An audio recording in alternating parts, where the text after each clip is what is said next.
നമ്മൾ എന്തിനാണ് പഠിക്കുന്നത്? അടിമകളാവാനാണോ അതോ സമ്പത്തുണ്ടാക്കാനാണോ? ഇതൊരു ശക്തമായ ചിന്തയാണ്. നമ്മൾ സത്യസന്ധമായിട്ട് ചിന്തിച്ചാൽ നമ്മൾ പഠിക്കുന്നതെല്ലാം ഒന്നുകിൽ നമ്മൾ നല്ലൊരു സാലറി വാങ്ങിക്കാൻ, അല്ലെങ്കിൽ ജോബ് വാങ്ങിക്കാൻ, അതിലൂടെ എല്ലാം നമ്മൾ ആക്ച്വലി ലക്ഷ്യമിടുന്നത് നമുക്കൊരു ഫിനാൻഷ്യൽ ഫ്രീഡം ഉണ്ടാവാനും അല്ലെങ്കിൽ സമ്പത്ത് സമ്പാദിക്കാനൊക്കെയാണ്. പക്ഷേ സത്യം എന്താണെന്ന് വെച്ചാൽ നമ്മുടെ എഡ്യൂക്കേഷൻ സിസ്റ്റം നമ്മളെ ഒരു ഒബീഡിയൻറ്റ് വർക്കറായിട്ട് ക്രിയേറ്റ് ചെയ്യാനാണ് രൂപപ്പെടുത്തിയിട്ടുള്ളത്. നിങ്ങൾ ശരിക്കൊന്ന് ചിന്തിച്ചു നോക്കുക. നമ്മുടെ എഡ്യൂക്കേഷൻ സിസ്റ്റം എടുത്ത് നോക്കുക. നമ്മളവിടെ ചരിത്രം പഠിക്കുന്നു, സയൻസ് പഠിക്കുന്നു, മാത്തമാറ്റിക്സ് പഠിക്കുന്നു. പിന്നെ നമ്മൾ കറക്റ്റായിട്ട് മാർക്ക് വാങ്ങിക്കാൻ നമ്മളെ പഠിപ്പിക്കുന്നു, സിസ്റ്റം ഫോളോ ചെയ്യാൻ പഠിപ്പിക്കുന്നു, അല്ലെങ്കിൽ ഡിസിപ്ലിൻഡായിട്ട് കരിയർ കൊണ്ടുപോകാൻ പഠിപ്പിക്കുന്നു. നമ്മൾ എവിടെയെങ്കിലും നമ്മുടെ എഡ്യൂക്കേഷൻ സിസ്റ്റത്തിൽ സമ്പത്തിനെക്കുറിച്ചോ അല്ലെങ്കിൽ പണം ഉണ്ടാക്കുന്നതിനെക്കുറിച്ചോ അല്ലെങ്കിൽ അത് സേവ് ചെയ്യുന്നതിനെക്കുറിച്ചോ ക്യാഷ് ഫ്ലോയെക്കുറിച്ചോ അല്ലെങ്കിൽ ഇൻവെസ്റ്റ്മെൻറ്റ്സിനെ കുറിച്ചോ ലയബിലിറ്റീസിനെ കുറിച്ചോ അസറ്റ്സിനെ കുറിച്ചോ നമ്മൾ എവിടെയും പഠിക്കുന്നില്ല. അതെന്തുകൊണ്ടാണ്? കാരണം ഇതിൻ്റെ ഫൗണ്ടേഷൻ തന്നെ പണ്ട് ക്യാപിറ്റലിസ്റ്റുകൾ ക്രിയേറ്റ് ചെയ്ത ഒരു സിസ്റ്റമാണ് എഡ്യൂക്കേഷൻ സിസ്റ്റം. ഞാനിത് പറയുമ്പോൾ ഒരുപാട് പേർക്ക് അത് ഇഷ്ടപ്പെടത്തില്ല, അല്ലെങ്കിൽ അത് അക്സെപ്റ്റ് ചെയ്യാൻ വളരെ ബുദ്ധിമുട്ടുണ്ടായിരിക്കും. പക്ഷെ എങ്കിലും നിങ്ങൾ പുറകിലേക്കൊന്ന് ചിന്തിച്ചു നോക്കും. പണ്ട് ഇൻഡസ്ട്രിയൽ ഏജിൻ്റെ കാലത്ത് ഫാക്ടറീസും ഇൻഡസ്ട്രീസും അധികമായി വന്നുകൊണ്ടിരിക്കുന്നു. അതുകൊണ്ട് അതിലേക്കുള്ള വർക്ക് ഫോഴ്സിനെ കിട്ടുന്നത് ഒരു വളരെ വലിയ ചലഞ്ചായി മാറി. സോ ആ വർക്ക് ഫോഴ്സിന് ആക്ച്വലി ഇൻഡസ്ട്രിയിലും ഫാക്ടറീസിലൊക്കെ നിങ്ങൾക്ക് ചോദിച്ചറിയാം, ഡിസിപ്ലിൻഡായിട്ട് കറക്റ്റ് സിസ്റ്റം ഫോളോ ചെയ്യുന്ന, കറക്റ്റ് ടൈമിൽ വരുന്ന, അറ്റൻഡൻസ് കീപ്പ് ചെയ്യുന്ന, റിപ്പീറ്റഡ് ജോബുകൾ അല്ലെങ്കിൽ പ്രോസസ്സുകൾ ഫോളോ ചെയ്യുന്ന, എല്ലാം അനുസരിക്കുന്ന ഒബീഡിയൻ്റ് ആയിട്ടുള്ള വർക്കേഴ്സിനെ കിട്ടാൻ ബുദ്ധിമുട്ടായിരുന്ന ഒരു കാലത്ത് അങ്ങനെ ഒരു വർക്ക് ഫോഴ്സിനെ ക്രിയേറ്റ് ചെയ്യാനാണ് ആദ്യമായി എഡ്യൂക്കേഷൻ സിസ്റ്റം ബിൽഡ് ചെയ്തത്. പിന്നെ അത് വലിയ എക്കണോമി മോഡലായി മാറി. അതായത് ഈ എഡ്യൂക്കേഷൻ സിസ്റ്റം തന്നെ ബെല്ലടിച്ചാൽ എഴുന്നേൽക്കാൻ, കറക്റ്റായിട്ട് ലൈനിൽ നിൽക്കാൻ, ക്യൂ പാലിക്കാൻ, ഡിസിപ്ലിൻഡായിട്ട് ക്ലാസ് അറ്റൻഡ് ചെയ്യാൻ, കറക്റ്റായിട്ട് റൂൾസ് ഫോളോ ചെയ്യാൻ, കംപ്ലൈൻസുകൾ പാലിക്കാൻ, മാർക്ക് നേടാൻ, അങ്ങനെ പല കാര്യങ്ങളും നമ്മളൊരു സിസ്റ്റത്തിലൂടെയും പ്രോസസ്സിലൂടെയും കൊണ്ടുപോകാനുള്ള ആൾക്കാരായിട്ടാണ് നമ്മളെ പഠിപ്പിച്ചുകൊണ്ടിരിക്കുന്നത്. എന്തുകൊണ്ട് ഇതിനിടയിലെല്ലാം നമ്മൾ ഒരുപാട് കാര്യങ്ങൾ, പല കാര്യങ്ങളും പഠിക്കുന്നുണ്ടെങ്കിലും എന്തുകൊണ്ട് നമ്മൾ സമ്പത്തുണ്ടാക്കാനോ അല്ലെങ്കിൽ പണത്തെക്കുറിച്ചോ ഇൻവെസ്റ്റ്മെൻറ്റിനെ കുറിച്ചോ ഒന്നും പഠിക്കുന്നില്ല? ഇത് വളരെയധികം ചിന്തിക്കേണ്ട ഒരു വിഷയമാണ്. ഇനി ജീവിതത്തിൽ പണം വരുന്ന 3 വഴികളെക്കുറിച്ച് പറയാം. ടൈം കൊണ്ട് പണം വരുന്ന വഴികൾ. അതായത് ഒരു നിശ്ചിത ടൈമിൽ നിന്ന് ഒരു ടൈം വരെ നമ്മൾ വർക്ക് ചെയ്യുന്നു, അല്ലെങ്കിൽ അറ്റൻഡൻസ് ബേസ്ഡ് ആയിട്ട് വർക്ക് ചെയ്യുന്നു. അതൊരു പ്രോസസ്സിൻ്റെ ഭാഗമായിട്ടോ അല്ലെങ്കിൽ എവിടെയെങ്കിലും പ്രത്യേകിച്ച് കാര്യങ്ങളൊന്നുമില്ല, ആ സമയമാണ് നമുക്ക് പണം തരുന്നത്. നമ്മൾ ഒരു കമ്പനിക്കോ ഒരു കോർപ്പറേറ്റിനോ കൊടുക്കുന്ന ഒരു സമയത്തിന് പകരം നമുക്ക് പണം കിട്ടുന്നതിനാണ് ടൈം വെച്ചുകൊണ്ട് പണം കിട്ടുന്നത്. ഒരു സത്യം എന്താണെന്ന് വെച്ചാൽ ലോകത്തെ 89% ആൾക്കാരും സമയം കൊടുത്തുകൊണ്ടാണ് പണം നേടുന്നത്. അതുകൊണ്ട് തന്നെ അതൊരു വലിയ ഇൻകമായിരിക്കുകയില്ല. അത് അവരുടെ നിത്യ ചെലവുകൾക്ക് ഒരു അഡ്ജസ്റ്റ് എമൗണ്ടായി മാത്രം പോയിക്കൊണ്ടിരിക്കുകയും ചെയ്യും. സേവ് ചെയ്യാൻ പെട്ടെന്നൊന്നും അതിൽ നിന്ന് കിട്ടുകയില്ല. ടൈം കൊടുത്ത് പണം കിട്ടുന്നത് ഡിഗ്നിറ്റി ഇല്ല എന്നൊന്നും ഞാൻ ഒരിക്കലും പറയില്ല. പക്ഷേ അതിന് ലിമിറ്റേഷൻസ് ഉണ്ട്. കാരണം ഒരാൾക്ക് 24 മണിക്കൂർ മാത്രമല്ലേ ടൈമുള്ളൂ. അതുകൊണ്ട് അതിന് നമുക്ക് ഒരുപാട് സമ്പാദിക്കാനുള്ള ലിമിറ്റേഷൻസ് എപ്പോഴും ടൈം കൊടുത്ത് നമുക്ക് പണം സമ്പാദിക്കുന്നതിലുണ്ട്. അതാണ് അതിൻ്റെ യാഥാർത്ഥ്യം. അടുത്ത പണം വരുന്ന വഴി സ്കിൽ ഉപയോഗിച്ചുകൊണ്ട് പണം കിട്ടുന്ന രീതി. Doctors, software architect, designers, film makers, chartered accountants, strategist, അങ്ങനെ സ്പെഷ്യലൈസ്ഡ് ആയിട്ടുള്ള സ്കില്ലുകൾ ഉപയോഗിച്ച് പണം ഉണ്ടാക്കുന്നതാണ് ഈ ലെവൽ. പക്ഷെ ഇവിടെയും നമുക്ക് സ്കില്ല് മാത്രം പോരാ. നമ്മൾ ആ സ്കില്ല് ഇന്നത്തെ മാർക്കറ്റ് ഡിമാൻഡിന് പറ്റുന്നതാണോ, അതോ ഇന്നത്തെ പ്രോബ്ലം സോൾവ് ചെയ്യാൻ പറ്റുന്നതാണോ, പ്രീമിയം ചാർജ് ചെയ്യാൻ പറ്റുന്നതാണോ, അങ്ങനെയെല്ലാം അത് വേരി ചെയ്യും. അല്ലെങ്കിൽ അതിന് എക്സ്പെർട്ടൈസ്, നമ്മൾ എത്രത്തോളം അതിൽ സ്കില്ലുണ്ട്, നമുക്കതിൽ എത്രത്തോളം എക്സ്പെർട്ടൈസ് ഉണ്ട്, അല്ലെങ്കിൽ നമ്മൾ എത്രത്തോളം അതിൽ സ്പെഷ്യലൈസ്ഡ് ആണ്, ഈ രീതിയിൽ പണം ഉണ്ടാക്കുന്നത്, ഇതൊക്കെ ഇതിൻ്റെ ഭാഗമായിട്ട് വരും. ലോകത്ത് 10% ആൾക്കാർ ഇതിലാണ് വരുന്നത്. പക്ഷെ എന്നിരുന്നാലും ടൈം വെച്ച് എമൗണ്ട് ഉണ്ടാക്കുന്നതിനേക്കാൾ പവർഫുള്ളാണ് സ്കില്ല് ഉപയോഗിച്ച് പണം ഉണ്ടാക്കുന്നത്. നേരത്തെ ഞാൻ പറഞ്ഞ പോലെ 89% ആൾക്കാരും ടൈം ഉപയോഗിച്ച് പണം ഉണ്ടാക്കുമ്പോൾ 10% ആൾക്കാർ സ്കില്ല് ഉപയോഗിച്ച് പണം ഉണ്ടാക്കുന്നു. പക്ഷെ ഇവിടെയും സ്കില്ല് ഉപയോഗിച്ച് പണം ഉണ്ടാക്കിയതിന് ശേഷം, അല്ലെങ്കിൽ നമ്മൾ അതിൽ കൂടുതൽ സ്പെഷ്യലൈസ്ഡ് ആകുമ്പോൾ, അല്ലെങ്കിൽ നമ്മൾ അതിൽ എക്സ്പെർട്ടൈസ് ആകുമ്പോൾ, നമ്മൾ ലോകത്ത് ഇന്ന് റെലവൻ്റ് ആയിട്ടുള്ളൊരു പ്രോബ്ലംസ് സോൾവ് ചെയ്യുമ്പോൾ, അല്ലെങ്കിൽ ഇന്ന് മാർക്കറ്റിൽ ഡിമാൻഡുള്ള സ്കില്ലുകൾ നമുക്ക് സ്വായത്തമാക്കാൻ പറ്റിയാൽ നമുക്ക് കൂടുതൽ പണം ഉണ്ടാക്കാൻ പറ്റും.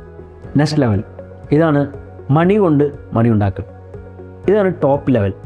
ഇവിടെ സമയമല്ല, സ്കില്ലുമല്ല, നമ്മൾ ഉണ്ടാക്കിയ ക്യാപിറ്റൽ കൊണ്ട് തന്നെ നമ്മൾ പിന്നെയും പണം ഉണ്ടാക്കും. അവിടെ നമ്മളുണ്ടാക്കിയ ക്യാപിറ്റൽ വീണ്ടും നമുക്ക് വേണ്ടി വർക്ക് ചെയ്യുന്നു. അവിടെയാണ് ഇൻവെസ്റ്റ്മെൻറ്റ്സ് എങ്ങനെ ചെയ്യുന്നു, അല്ലെങ്കിൽ വെൽത്ത് മാനേജ്മെൻറ്റ്, അങ്ങനെയുള്ള, അല്ലെങ്കിൽ ഇക്വിറ്റി ബൈയിങ്, നമ്മൾ കമ്പനികളുടെ ഷെയർ വാങ്ങിക്കുക, അല്ലെങ്കിൽ നമ്മൾ മ്യൂച്വൽ ഫണ്ടുകളിൽ ഇൻവെസ്റ്റ് ചെയ്യുക, അല്ലെങ്കിൽ ചിലപ്പോൾ നമ്മൾ ബിൽഡിങ്ങുകളിൽ ഇൻവെസ്റ്റ് ചെയ്യലായിരിക്കും. അങ്ങനെ പലതരത്തിൽ നമ്മളുടെ പണം നമുക്ക് വേണ്ടി വർക്ക് ചെയ്യുന്നു. ഇവിടെയാണ് യഥാർത്ഥമായി നമുക്ക് സമ്പത്ത് ഉണ്ടാക്കാൻ പറ്റുന്നത്. ശരിക്കും ഇവിടെ നമ്മൾ വളരെ നല്ല സ്കിൽഡായാൽ, അല്ലെങ്കിൽ നമ്മൾ മാർക്കറ്റ് ഡിമാൻഡിനനുസരിച്ചുള്ള സ്കില്ലുകൾ നമുക്കുണ്ടെങ്കിൽ, അല്ലെങ്കിൽ ആ സ്കില്ലുകളിൽ നമുക്ക് ഭയങ്കര എക്സ്പെർട്ടൈസ് ഉണ്ടെങ്കിൽ, നമുക്ക് കൂടുതൽ പണം ഉണ്ടാക്കാനും ആ പണം നമ്മുടെ ക്യാപിറ്റലായിട്ട് മാറുകയും ആ ക്യാപിറ്റലിൽ നിന്ന് നമുക്ക് പിന്നെയും പണം ഉണ്ടാക്കാൻ പറ്റുകയും ചെയ്യും. സോ ഇതാണ് അൾട്ടിമേറ്റ് നമ്മളെ സമ്പത്തിലേക്ക് നയിക്കുന്ന ഒരു ലെവൽ. ഈ ലെവലിൽ ലോകത്ത് 1% ആൾക്കാർ മാത്രമേ ഉള്ളൂ. സോ ഞാൻ ഇത്രയും പറഞ്ഞതിൽ നിന്ന് എന്താണ് മനസ്സിലാക്കിയത്? നമ്മൾ +2 ഒക്കെ കഴിഞ്ഞ് നമ്മുടെ സ്റ്റുഡൻസും പാരൻസും കോളേജും കോഴ്സൊക്കെ തിരഞ്ഞെടുക്കുമ്പോൾ നമുക്ക് ശരിക്കും ഒരു ഡിഗ്രി മാത്രം മതിയോ? അല്ലെങ്കിൽ നമ്മൾ ഏതെങ്കിലും ഒരു ടോപ്പ് ടയർ കോളേജ് ആണെങ്കിലോ? സോ നമുക്കൊരു ശക്തമായ ചിന്തയുണ്ട്, നമ്മൾ ടൈം എക്സ്ചേഞ്ച് മാത്രം ചെയ്തുകൊണ്ട് ജീവിക്കണോ? നമ്മുടെ സ്കില്ല് ഉപയോഗിച്ച് പണം ഉണ്ടാക്കി ജീവിക്കണോ? നമുക്ക് ഫിനാൻഷ്യൽ ഫ്രീഡം വേണം. സോ ഇന്ന് +2 എല്ലാം കഴിഞ്ഞ് പാരൻസും സ്റ്റുഡൻസും എങ്ങനെയായിരിക്കും തിങ്ക് ചെയ്യുന്നുണ്ടാവുക? ഏതെങ്കിലും ഒരു കോളേജ് സെലക്ട് ചെയ്യാനാണോ, അല്ലെങ്കിൽ ഏതെങ്കിലും ഒരു കോഴ്സ് സെലക്ട് ചെയ്യാനാണോ? എങ്ങനെയായിരിക്കും ചിന്തിക്കുക? എന്താണ് ചെയ്യേണ്ടത്? നമ്മൾ ഏതെങ്കിലും ഒരു കോളേജിൽ പോയി ഒരു ഡിഗ്രി വാങ്ങിക്കുകയോ, അല്ലെങ്കിൽ ഏതെങ്കിലുമൊക്കെ ഒരു കോഴ്സ് സെലക്ട് ചെയ്താൽ മാത്രം നമ്മുടെ ഫ്യൂച്ചർ സേഫ് ആവുമോ? ഇന്ന് ഡിഗ്രി കൊണ്ട് മാത്രം ഫ്യൂച്ചർ സേഫ് ആവുമെന്ന് ആരെങ്കിലും പറയുമോ?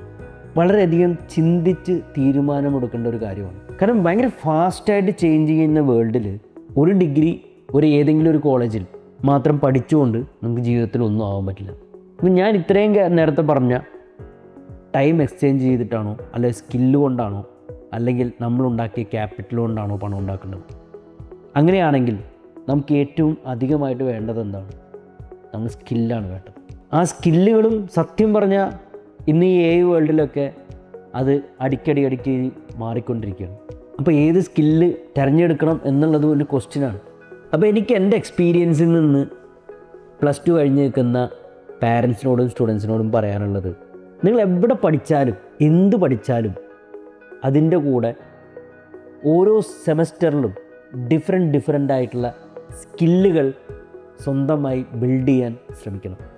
ഒരുപാട് വീഡിയോ ഉണ്ട്. ചില കോളേജുകളിൽ സ്കില്ലുകൾ നമ്മൾ പഠിപ്പിക്കും, അല്ലെങ്കിൽ നമ്മൾ സ്വന്തമായി യൂട്യൂബോ അല്ലെങ്കിൽ സ്വന്തമായി നമ്മൾ ഏതെങ്കിലും കോഴ്സുകൾക്ക് ചേർന്നോ നമ്മൾ എല്ലാ സെമസ്റ്ററിലും ഒരു സ്കില്ലെങ്കിലും നമ്മൾ നമ്മുടെ പോർട്ട്ഫോളിയോയിൽ ആഡ് ചെയ്തിരിക്കണം. കാരണം നമുക്ക് സ്കില്ലുണ്ടെങ്കിൽ നമുക്ക് ഇപ്പോഴേ, അതായത് നമ്മളൊരു പഠിക്കുമ്പോൾ തന്നെ നമുക്ക് ആ സ്കില്ലിൽ എക്സ്പെർട്ടൈസ് നേടാനും അതിൽ നമുക്കൊരു ഫ്ലുവൻ്റ് ആവാനും ഒക്കെ പറ്റും. അപ്പോൾ അതുകൊണ്ട് തന്നെ നമ്മുടെ ഫൗണ്ടേഷൻ ക്ലിയർ ആണെങ്കിൽ നമ്മൾ ലോകത്ത് എന്ത് ചേഞ്ച് വന്നാലും നമുക്കതിനനുസരിച്ച് മാറാൻ പറ്റും. ഇപ്പോൾ ലോകത്തിൽ ഇപ്പോൾ ഏറ്റവും ഇമ്പോർട്ടൻ്റ് ആയിട്ട് വേണ്ട ഒരു കാര്യം എന്ന് പറയുന്നത് അഡാപ്റ്റബിലിറ്റിയാണ്. സ്കില്ലുണ്ടാവണം, നമുക്ക് പ്രോബ്ലം സോൾവിങ് മൈൻഡ് സെറ്റ് ഉണ്ടാവണം. അതേപോലെ ഏറ്റവും ഇമ്പോർട്ടൻ്റ് ആയിട്ട് വേണ്ടത് അഡാപ്റ്റബിലിറ്റി. കാരണം നമ്മൾ ലോകത്ത് വളരെ ചേഞ്ചുകൾ വന്നുകൊണ്ടിരിക്കുകയാണ്. ഈ ഒരു ടൈമിലുള്ള, അല്ലെങ്കിൽ ഇപ്പോൾ ഉള്ളൊരു ടൂളല്ല അടുത്ത 3 months കഴിഞ്ഞിട്ടുള്ളത്. അപ്പോൾ ഒരു ടൂളിൽ നമ്മൾ സ്കില്ലുണ്ടാക്കിയിട്ട് കാര്യമൊന്നുമില്ല. അടുത്ത ടൂൾ വരുമ്പോൾ അതിലേക്ക് അഡാപ്റ്റഡ് ആവണം. അപ്പോൾ അതുകൊണ്ട് തന്നെ നമ്മൾ എവിടെ പഠിച്ചാലും കുറച്ച് കാര്യങ്ങൾ നമ്മൾ ശ്രദ്ധിക്കാനുണ്ട്. ഒന്ന്, നമ്മൾ ജോയിൻ ചെയ്യുന്ന കോളേജിൽ നമുക്ക് സ്കില്ല് ഡെവലപ്പ് ചെയ്യാനുള്ള ഫെസിലിറ്റി ഉണ്ടോ? അത് പേരിന് മാത്രമുണ്ടോ എന്ന് നിങ്ങൾ തികച്ചു നോക്കേണ്ടതാണ്. ചില കോളേജിലൊക്കെ ചിലപ്പോൾ ഒരു 1 hour ഒരു സ്കിൽ, ഒരു പേരിനൊരു കോഴ്സ് മാത്രമായിരിക്കാം. നമുക്ക് വളരെ ഇൻറ്റൻസ് ആയിട്ട് നമ്മുടെ സ്കില്ലുകൾ ഡെവലപ്പ് ചെയ്യാനുള്ള സൗകര്യമുണ്ടോ? രണ്ടാമത്തെ കാര്യം, നമുക്ക് ഇൻഡസ്ട്രി എക്സ്പോഷർ ഉണ്ടോ? കാരണം നമ്മൾ പഠിക്കുമ്പോൾ നമുക്ക് ഫസ്റ്റ് ഇയർ മുതൽ തന്നെ ഇൻഡസ്ട്രിയുടെ ഒരു എക്സ്പോഷർ കിട്ടുകയാണെങ്കിൽ നമ്മളിൽ തന്നെ നമുക്ക് ഒത്തിരി മാറ്റങ്ങളുണ്ടാവും. കാരണം നിങ്ങളൊന്ന് ആലോചിച്ച് നോക്കൂ, നമ്മളൊരു വലിയ ഹോട്ടലിൽ പോയാലോ അല്ലെങ്കിൽ ഒരു വലിയ മോളിൽ പോയാലോ നമുക്ക് അവിടെ നിന്ന് കിട്ടുന്ന എക്സ്പോഷർ വ്യത്യാസമല്ലേ? നമ്മൾ യാത്ര ചെയ്യുമ്പോൾ നമുക്ക് കിട്ടുന്ന എക്സ്പോഷർ വ്യത്യാസമാണ്. അതുപോലെ തന്നെയാണ് നമ്മുടെ ഇൻഡസ്ട്രി വിസിറ്റുകളും അല്ലെങ്കിൽ ഇൻഡസ്ട്രിയിലുള്ള ആൾക്കാരായിട്ടുള്ള നമുക്ക് ഇൻട്രാക്ഷൻസൊക്കെ നമുക്ക് കിട്ടുന്നത്. നമ്മളിൽ അറിയാതെ തന്നെ നമുക്കൊരു എക്സ്പോഷർ കിട്ടും. നമ്മളറിയാതെ തന്നെ നമ്മൾക്ക് മാറ്റങ്ങളുണ്ടാകും. സോ ഇൻഡസ്ട്രി എക്സ്പോഷർ വളരെ വളരെ ഇമ്പോർട്ടൻ്റ് ആണ്. അതുപോലെ തന്നെ ഇൻറ്റേൺഷിപ്സ്, ഫസ്റ്റ് ഇയറിൽ തന്നെ ഇൻറ്റേൺഷിപ്സ് സ്വന്തമാക്കണം. അത് കോളേജിൻ്റെ സപ്പോർട്ടില്ലെങ്കിലും സ്വന്തമായിട്ടാണെങ്കിലും ഫസ്റ്റ് ഇയർ മുതൽ തന്നെ കണ്ടിന്യൂസ് ആയി ഇൻറ്റേൺഷിപ്സ് അറ്റൻഡ് ചെയ്യാൻ ശ്രമിക്കണം. കാരണം നമ്മളൊരു ഇൻറ്റേൺ ആകുമ്പോൾ തന്നെ നമ്മളവിടെ സീനിയേഴ്സായിട്ടുള്ള വർക്ക് ചെയ്യുന്ന ആൾക്കാരെല്ലാം അല്ലെങ്കിൽ സീനിയേഴ്സായിട്ടും എക്സ്പെർട്ടൈസായിട്ടുമുള്ള ആൾക്കാരെല്ലാം നമ്മൾ എന്തായാലും ഹെൽപ്പ് ചെയ്യും. അപ്പം അതുകൊണ്ട് തന്നെ ഫസ്റ്റ് ഇയർ മുതൽ ഇൻറ്റേൺഷിപ്പ് മസ്റ്റായിട്ടും ചെയ്യണം. അതുപോലെ തന്നെ ലൈവ് പ്രൊജക്ട്സ്, നമ്മൾ ഫസ്റ്റ് ഇയർ മുതൽ തന്നെ നമ്മൾ സ്കില്ല് ബിൽഡ് ചെയ്യുമ്പോൾ ലൈവ് പ്രൊജക്ട്സ് ചെയ്യാൻ ശ്രമിക്കണം. ചെറിയ ചെറിയ പ്രൊജക്ട്സ് ആണെങ്കിൽ പോലും അത് നമ്മുടെ പോർട്ട്ഫോളിയോയിൽ ആഡ് ചെയ്യാൻ നമുക്ക് പറ്റണം. ഇപ്പോൾ ഒരു സോഫ്റ്റ്വെയർ എഞ്ചിനീയർ ആവാനാണ് ആഗ്രഹിക്കുന്നതെങ്കിൽ അല്ലെങ്കിൽ സോഫ്റ്റ്വെയർ ആർക്കിടെക്റ്റ് ആവാനാണ് ആഗ്രഹിക്കുന്നതെങ്കിൽ നമ്മൾ ചെയ്യുന്ന പ്രൊജക്റ്റുകൾ നമുക്ക് ഗിറ്റ്ഹബിൽ ഇടാം. അല്ലെങ്കിൽ നമുക്ക് പ്രോബ്ലം സോൾവ് ചെയ്യും, ഇപ്പോൾ ലീഡ് കോഡ് അല്ലെങ്കിൽ ഹാക്കർ എർത്ത് അങ്ങനെയുള്ള പ്ലാറ്റ്ഫോമുകളിലൂടെ നമുക്ക് പ്രോബ്ലം സോൾവ് ചെയ്തുകൊണ്ട് നമുക്ക് പോവാം. ഇങ്ങനെയുള്ള കാര്യങ്ങളൊക്കെ നമ്മുടെ പോർട്ട്ഫോളിയോനെ വളരെയധികം ഹെൽപ്പ് ചെയ്യും. സോ അങ്ങനെയൊക്കെ നമ്മൾ ചെയ്തു വരികയാണെങ്കിൽ നമുക്ക് തേർഡ് ഇയർ തന്നെ വലിയൊരു സാലറിയിൽ നമുക്ക് പ്ലേസ്മെൻറ്റ് കിട്ടാൻ സാധ്യതയുണ്ട്. ഇല്ലെങ്കിൽ പോലും നമ്മളിപ്പോൾ ലൈവ് പ്രോജക്റ്റൊക്കെ ചെയ്തു വരുമ്പോൾ തന്നെ ഫ്രീലാൻസ് ആയിട്ട് പോലും നമുക്ക് എമൗണ്ടുകൾ ഉണ്ടാക്കാം. കാരണം നമ്മളൊരു സ്പെഷ്യലൈസ്ഡ് ആയിട്ട് നമ്മൾ സ്കിൽഡായ നമ്മൾ ഒരു പെർട്ടിക്കുലർ ഏരിയയിൽ ഇപ്പോൾ AI എടുക്കുകയെന്നായിരിക്കും ഈസി ആയിട്ട്. ഇപ്പോൾ 12th ഒക്കെ കഴിഞ്ഞ് വരുന്ന സ്റ്റുഡൻസിന് AIയിലൊക്കെ ഡിഫറെൻറ്റ് ടൂൾസുകളിൽ എക്സ്പെർട്ടൈസ് ആവാം. കാരണം അവരുടെ ലേണിംഗ് കപ്പാസിറ്റി കൂടുതലാണ്. വളരെ ഈസി ആയിട്ട് അവർക്ക് അതിനോട് അഡാപ്റ്റ് ചെയ്യാൻ പറ്റും. സോ ആ സ്കില്ലുകൾ ഉപയോഗിച്ചുകൊണ്ട് തന്നെ ഇന്ന് ആക്ച്വലി പാർട്ട് ടൈമിൽ തന്നെ ഒരുപാട് എമൗണ്ട് ഉണ്ടാക്കാൻ പറ്റും. പിന്നെ കമ്പനികളെല്ലാം നോക്കുന്നത് നിങ്ങൾ എത്രത്തോളം അഡാപ്റ്റബിളാണ് എന്നുള്ള കാര്യങ്ങളാണ്. അപ്പം നമ്മൾക്ക് ഈ വരുന്ന ഏറ്റവും ലേറ്റസ്റ്റ് ആയിട്ടുള്ള സ്കില്ലുകൾ ഉപയോഗിക്കാനും അതിൽ എക്സ്പെർട്ടൈസ് ആവാനൊക്കെ പറ്റിയാൽ നമുക്ക് പാർട്ട് ടൈമായിട്ട് തന്നെ നമുക്ക് എമൗണ്ട് ഉണ്ടാക്കാം. അത് 3 year അല്ലെങ്കിൽ 4 year കഴിഞ്ഞ് നിങ്ങൾ ഇറങ്ങുമ്പോൾ ഒരു വലിയ ഹൈ പേയിങ് സാലറിയിലേക്ക് നിങ്ങൾക്ക് എത്താൻ വളരെയധികം ഹെൽപ്പ് ചെയ്യും. ഞാൻ പറയുകയാണെങ്കിൽ ഈവൻ സ്റ്റാർട്ടപ്പുകൾ ബിൽഡ് ചെയ്ത് പോലും പഠിക്കണം. സ്റ്റാർട്ടപ്പുകൾ ഫെയിലിയർ ആവുമോ അല്ലെങ്കിൽ അത് സക്സസ് ആവുമോ എന്നുള്ള എല്ലാം ഇമ്പോർട്ടൻറ്റ്. വളരെ ജെന്യൂനായ അല്ലെങ്കിൽ വളരെ ആവശ്യമുള്ള മൾട്ടിപ്പിൾ ആൾക്കാർക്ക് അല്ലെങ്കിൽ ഒത്തിരി ആൾക്കാർക്ക് ആവശ്യമുള്ള പ്രോബ്ലംസ് സോൾവ് ചെയ്യുന്ന സ്റ്റാർട്ടപ്പുകൾ ബിൽഡ് ചെയ്യാൻ പറ്റണം. അപ്പോൾ അതിലൊരു കാര്യം ശ്രദ്ധിക്കേണ്ടത് റവന്യൂ ജനറേറ്റ് ചെയ്യുന്ന സ്റ്റാർട്ടപ്പുകൾ ബിൽഡ് ചെയ്യാൻ പറ്റണം. അല്ലെങ്കിൽ റവന്യൂ തരുന്ന, അല്ലെങ്കിൽ കുറച്ചുകൂടി വ്യക്തമായിട്ട് പറഞ്ഞാൽ നമ്മളിപ്പോൾ ഒരു സ്റ്റാർട്ടപ്പ് ഉണ്ടാക്കുകയാണെങ്കിൽ എന്താണ് സ്റ്റാർട്ടപ്പ് എന്ന് പറയുന്നത്? നമ്മൾ കുറച്ച് പേര് കൂടി ഒരു സ്കെയിലബിൾ ആയിട്ടുള്ള ഒരു പ്രൊഡക്റ്റ് ബിൽഡ് ചെയ്യുന്നു. അപ്പോൾ ആ സ്റ്റാർട്ടപ്പിൽ നമ്മൾ വ്യക്തമായി ചിന്തിക്കേണ്ട കാര്യം, നമ്മളൊരു പേരിനൊരു പ്രൊജക്റ്റ് ഉണ്ടാക്കുക എന്നുള്ളതിനേക്കാൾ കൂടുതൽ മറ്റൊരാൾ ഒരു എമൗണ്ട് തരുന്ന, അതായത് നമ്മൾ കൊടുക്കുന്ന സൊല്യൂഷന് വേറൊരാൾ എമൗണ്ട് പേ ചെയ്യുന്ന തരത്തിലുള്ള ഒരു പ്രൊഡക്റ്റ് നമ്മൾ ബിൽഡ് ചെയ്യാൻ നോക്കും. എന്തിനാണെന്ന് വെച്ച് കഴിഞ്ഞാൽ റവന്യൂ ക്രിയേറ്റ് ചെയ്യണം എന്നുള്ളൊരു തിങ്കിങ് ഉണ്ടാകുമ്പോൾ തന്നെ നമ്മൾ സോൾവ് ചെയ്യാൻ ഉദ്ദേശിക്കുന്ന പ്രോബ്ലത്തിൻ്റെ റെലവൻസ് കൂടും. കാരണം നമ്മൾ വെറുതെ എന്തെങ്കിലും ഒരു പ്രൊഡക്റ്റ് ചെയ്താലൊന്നും വേറൊരാൾക്ക് നമുക്ക് എമൗണ്ട് തരില്ല, അല്ലെങ്കിൽ നമ്മുടെ പ്രൊഡക്റ്റ് വേറൊരാൾ ബൈ ചെയ്യില്ല. അപ്പോൾ ആ തിങ്കിങ് തന്നെ നമ്മളിൽ ഒരുപാട് എക്സ്പോഷർ ഉണ്ടാക്കും. ആ എക്സ്പോഷർ നമുക്ക് ഒരുപാട് നമ്മളുടെ തോട്ട്സിനെ ബിൽഡ് ചെയ്യാനും നമ്മളുടെ തിങ്കിങ് കപ്പാസിറ്റി കൂട്ടാനും ഒക്കെ നമ്മളെ ഹെൽപ്പ് ചെയ്യും. സോ നിങ്ങളുണ്ടാക്കുന്ന പ്രൊഡക്റ്റ് അപ്പോൾ ഫെയിലിയർ, കാരണം നിങ്ങൾ പഠിക്കുമ്പോൾ എന്ത് സ്റ്റാർട്ടപ്പ് ഉണ്ടാക്കിയാലും എന്ത് പ്രൊജക്റ്റ് ചെയ്താലും അത് ഫെയിലിയർ ആയാലും നിങ്ങൾക്ക് അടുത്തത് ചെയ്യാം, മൾട്ടിപ്പിൾ പ്രോജക്ട്സുകൾ ചെയ്യാം. സോ അതിലൂടെ നിങ്ങൾക്ക് കിട്ടുന്ന എക്സ്പോഷർ ഭീകരമായിരിക്കും.